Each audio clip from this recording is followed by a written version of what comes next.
आज के समय में मनुष्य जो अपने ऊपर ही केंद्रित हो गया है, स्व केंद्रित हो गया है, जो अपने अलावा कुछ और सोचने को तैयार नहीं है, इस महाकलयुग में भी अगर आपके अंदर, हमारे अंदर ईश्वरीय चिंतन, आप इंसान है, इंसान होने के ये गुण है। अगर ये सब है तो हाँ, हम इंसान हैं और उससे यही कामना करनी है कि इंसानियत ऐसी ही बनी रहे। क्योंकि अभी क्या हो गया है कि सिर्फ एक मनुष्य को छोड़ दें, उसके लिए ही कलयुग आया है। एक दर्शन में देखा जाए, उसी के नियम धर्म बदले हैं, न पशुओं के बदले, न पक्षियों के बदले, न प्रकृति के बदले, उसके ही बदले। और उसके उन बदले हुए नियमों के कारण ही वो परेशान है। इसलिए बारंबार इस बात को समझने की चेष्टा हमें करनी होगी कि बदले नियमों भी अगर हम नहीं बदले हैं, जैसे पशु का जो व्यवहार है वो अपना व्यवहार कर रहा है, उससे अहमियत बता,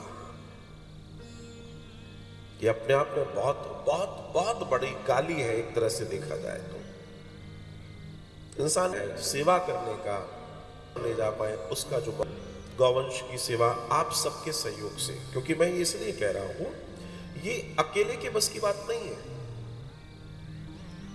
अकेले की बस की बात कहूं महाराज, तो आज ऐसे ऐसे भी कई लोग हैं जिनके पास सामर्थ्य है, वो एक गैया नहीं पाल पा रहे, जिनके पास जगह है, सामर्थ्य है, सब कुछ है, उसके बावजूद भी एक गौवंश नहीं पाल रहे। और अगर कर रहा हूं ना, मेरा सामर्थ्य सहयोग से हो रहा है, तो इंसान अगर हम पूरे सूत्र की बात करें, इस पूरी दुनिया का जो सबसे बड़ा अज्ञान है वो ये है कि मैं कर रहा, और हमें उससे बचना है। सत्संग का मतलब ही यही है कि हम ये जान लें कि मैं नहीं कर रहा हूं, वो कर रहा है, वही कर रहा है। आप सच बताइए, आप सभी जन यहां विराजमान हैं और सभी लोग लगभग 50+ तो होंगे, हालांकि दिखते नहीं हो आप लोग, लगते वही 30, 35, 25, 22 के हो। इन 5 दिनों की यात्रा का दर्शन बता रहा हूं मैं, तो मैं आपसे ये कह रहा हूं, क्या आपको लगता था कि मैं आपसे है, ऐसा लगता है? लेकिन हो रहा है और आनंद भी बरस रहा है, और सब नियम से आप अपना, तो अपने घर पे 50 श्लोक तुम्हारे पास, क्या हुआ तरह है, आएगा अहंकार खत्म हो जाएगा, क्रोध खत्म हो जाएगा, द्वेष खत्म हो जाएगा, ईर्ष्या खत्म हो जाएगी, तो मामला। और उसी को करने के लिए हम इस प्रैक्टिस में हैं। ये जो प्रैक्टिस है सत्संग की, वो इसी के लिए है कि इसमें से मैं खत्म हो जाए। मैं खत्म हुआ तो सारी चीजें अपने आप खत्म हो जाएंगी। मैं ही तो वो जड़ है जिससे क्रोध, अहंकार, मात्सर्य, ईर्ष्या, द्वेष ये सब पैदा हो रहा है।